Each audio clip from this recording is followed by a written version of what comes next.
আসসালামু আলাইকুম, নতুন আরেকটি ভিডিওতে আপনাদেরকে স্বাগতম জানাচ্ছি। আজকে আমি চলে যাচ্ছিলাম সৌদি জার্মান হসপিটালে। এটা আলেকজান্দ্রিয়ার একটি বড় হসপিটাল, বলতে গেলে এটা হচ্ছে ভিআইপি হসপিটাল।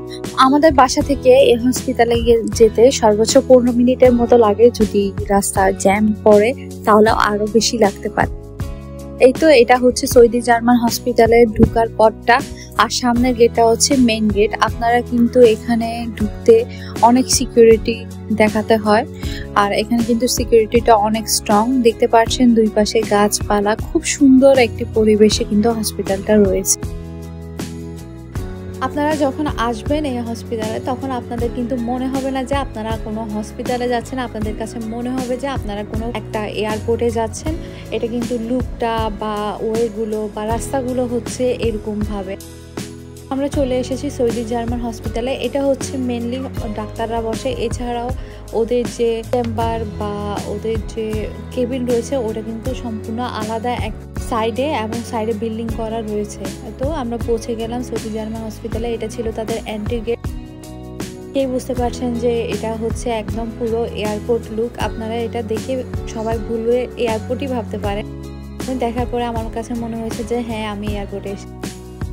হচ্ছে সৌদি জার্মানের ওদের যে এরিয়াটা আছে তার একটি ছোট্ট ডায়াগ্রাম। এই যে ম্যাপটা রয়েছে এখানে তারা দেখিয়েছে যে তাদের কেবিন গুলো কোথায়, তাদের ডাক্তার কোথায় বসে, এবং ক্যাটাগরি ওয়াইজ কিন্তু তারা ডিভাইড করে দিয়েছে কোন বিল্ডিং এ কোন ক্যাটাগরির পেশেন্ট যাবে। ভেতরে রয়েছে কফি শপ এর দোকান এবং বিভিন্ন স্ন্যাক আইটেমের দোকান কিন্তু আপনারা এখানে পেয়ে যাবেন।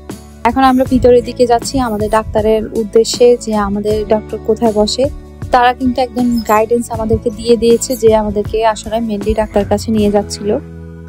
হসপিটালের ভিতরে ইন্টেরিয়র ডেকোরেশন এছাড়াও এক্সটার্নাল যে ডেকোরেশন গুলো রয়েছে এক কথায় অসাধারণ। আর এখানে আসার পরে মনেই হচ্ছিল না কোনোভাবে এটা একটা হসপিটাল, এটা মনে হচ্ছিল কোনো প্রিমিয়াম কোনো ভিআইপি অফিস। এক্ষেত্রে খুব ইম্পর্টেন্ট একটা ইনফরমেশন আপনাদের সাথে আমার শেয়ার করা আছে, সেটা হচ্ছে আপনার যদি ভিসা না থাকে তাহলে কিন্তু আপনাকে এখানে অনেক বেশি পে করতে হবে আপনার ভিসা না থাকার কারণে। আর আদারওয়াইজ যদি আপনার ভিসা থাকে তাহলে আপনার পেমেন্টটা কম আসবে।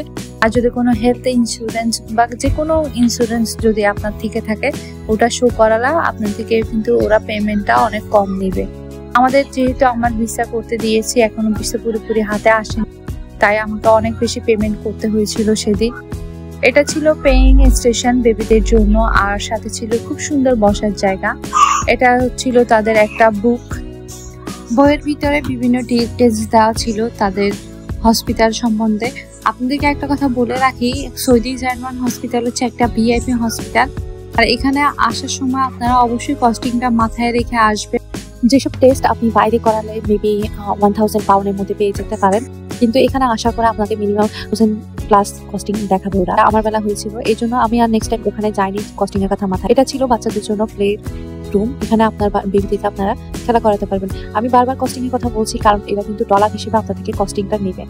ডক্টর দেখানো শেষ করে আমরা ওয়েট করেছিলাম আমাদের গাড়ির জন্য। এটা হচ্ছে ভিউ, সামনের ভিউটা, এটা আমি নেক্সটে নিয়েছিলাম। এখানে কিন্তু খুব সুন্দর একটা পার্কের মতো জায়গা আপনারা। তো আজকের ভিডিওটা এই পর্যন্তই। ভালো থাকুন, সবাই সুস্থ থাকুন, লাইক কমেন্ট দিয়ে